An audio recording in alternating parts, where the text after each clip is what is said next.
और NH मैंने ही बनाया, लेकिन पुल जो है, जो पिछली बार जो भारी बारिश हुई उसी कारण पुल बह गया और आवागमन में काफ़ी दिक्कतें आ रही थी।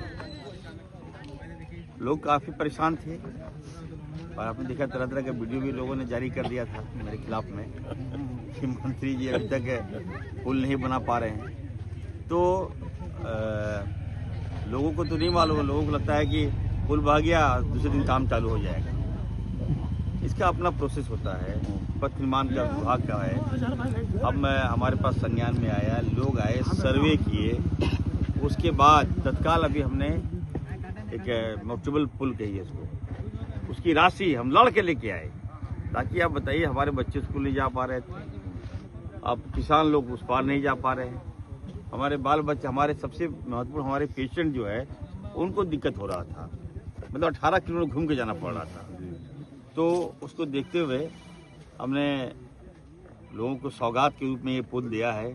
अब देखिए हमारे चाचा हैं, हमारे सारे लोग हैं, स्थानीय मुखिया साहब हैं, हमारे बामदा हैं, हमारे ब्राह्मण समाज के नेता भी हैं, हमारे सिंह साहब भी हैं, हमारे सारे नेता लोग यहाँ पर हैं। निश्चित तौर पर खुशी हो रही है, जब मैं कोई काम करता हूँ तो जनता से टच होता है। आज आप देखिए कि केंद्र ने हम सबको राशि नहीं दिया, हमारे पास पैसा नहीं है, लेकिन फिर भी हम लोग जूझ रहे हैं और अपने स्रोतों से हम लोग झारखंड का विकास कर रहे हैं।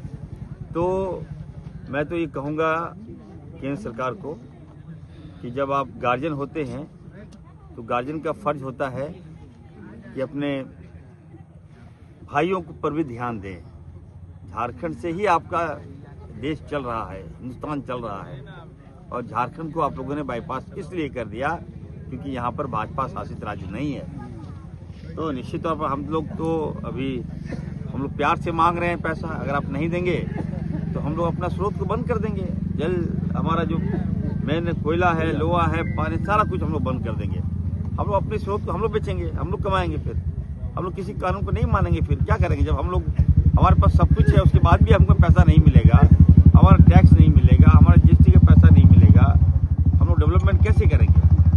तो फिर भी देखिए राज्य के लोकप्रिय मुख्यमंत्री जी ने मुझे कहा कि नहीं, ये पुल तुम जल्दी बनाओ, ऐसी चिंता मत करो। तो मुख्यमंत्री जी ने मुझे पैसे दिए, आज ये पुल बनेगा और जल्द पुल बनके तैयार हो जाएगा, तो आवागमन में जो सुचारू रूप से चालू हो जाएगा। तो फिर से मैं कहूँगा लोगों से कि ये प्रोसेस है, प्रक्रिया है, तो बनने में थोड़ा समय लगता है।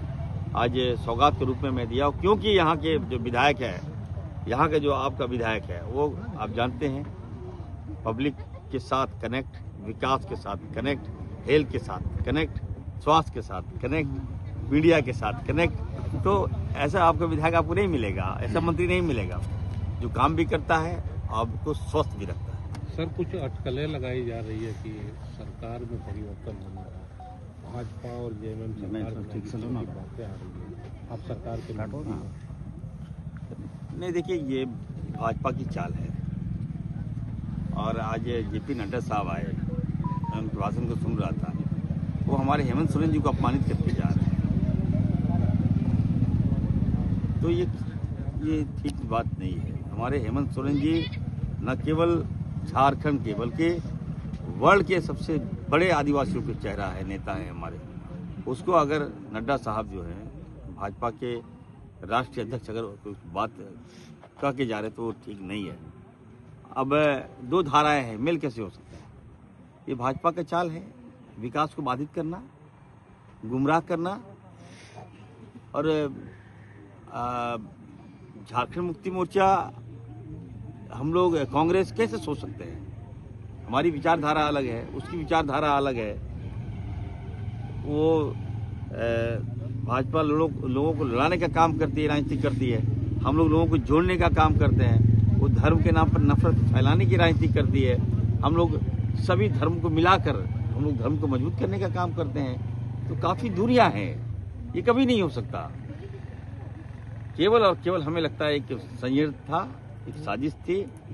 और जब मुख्यमंत्री जी दिल्ली जाएंगे ये लोग सब खास छोड़ देता है। और वैसे लोगों को देखिए, हम बार बार बता दे रहे हैं आपको, ये जो हम लोग विकास कर रहे हैं, उस विकास को रोकने के लिए ये लोग शगुफा छोड़ता है ताकि विकास रुक जाए। राज्य में कहीं भाजपा नहीं है, किसी जगह भाजपा नहीं है, ना कोई जिला में है ना प्रखंडों में है। हल्ला करो, लेकिन काम तो यहाँ सरकार कर रही है और उसी को ये लोग चाहता है कि काम रुक जाए और मेरा भी चलती हो जाए, हल्का फुल्का चले। यही एक साजिश है जिसको लोग समझ चुके हैं। किसी कीमत पर मैं बता देता हूँ, आदिवासी, ये तो भाजपा जो आदिवासियों को देखना नहीं चाहती है, दुश्मन है। मुसलमानों को देखना नहीं चाहती है भाजपा, दुश्मन है। दलितों को भाजपा देखना नहीं चाहती है, दुश्मन है। तो संयोग कैसे हो सकता है? इसलिए डैम केयर सरकार 5 साल नहीं बल्कि 50 साल तक चलेगा। यहाँ का समीकरण ऐसा है। बुझते पारलें ना अपनी बुझे समीकरण जी ऐसे तो इन्हीं भाजपा ना है। ये देखिए 28% आदिवासी और 19% मुस्लिम, 47% हो गए। और आगे हल्का फुल्का समाज हमें मिला लेबो, बरामुनी मिला लेबो, वो बीसी समाज मिलाई ले डाल दे 65% हो जाएगा। पता है भाजपा ना है। हेमंत सोरेन जी 50 साल तक यहाँ राज करेंगे, ये मेरी वाणी है। मंत्री डॉक्टर इरफान अंसारी जिंदाबाद, जिंदाबाद, जिंदाबाद। मंत्री डॉक्टर इरफान अंसारी जिंदाबाद, जिंदाबाद, जिंदाबाद।